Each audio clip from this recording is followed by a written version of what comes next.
Jack and the பீன்ஸ்டாக் ஒரு சிறுகதை. ஒரு காலத்தில் ஜாக் என்ற ஏழை சிறுவன் தனது அம்மாவுடன் வாழ்ந்து வந்தான். அவர்களுக்கு ஒரு பசு மட்டுமே இருந்தது. ஒரு நாள் அம்மா அந்த பசுவை விற்கச் சொல்லினார். சந்தைக்கு செல்லும் வழியில் ஜாக் ஒரு மர்மமான மனிதரை சந்தித்தான். அவர் பசுவுக்கு பதிலாக 5 மாய பீன்களை கொடுத்தார். ஜாக் அதை வீட்டுக்கு கொண்டு வந்தான்.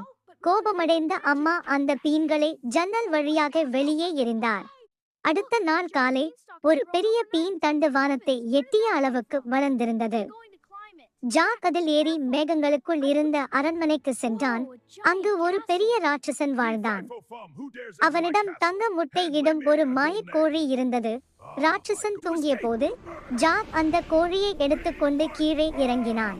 ராட்சசன் அவனை துரத்தி வந்தான். ஜாக் தரையில் இறங்கியவுடன் பீன் தண்டை வெட்டினான். ராட்சசன் கீழே விழுந்து மறைந்தான்.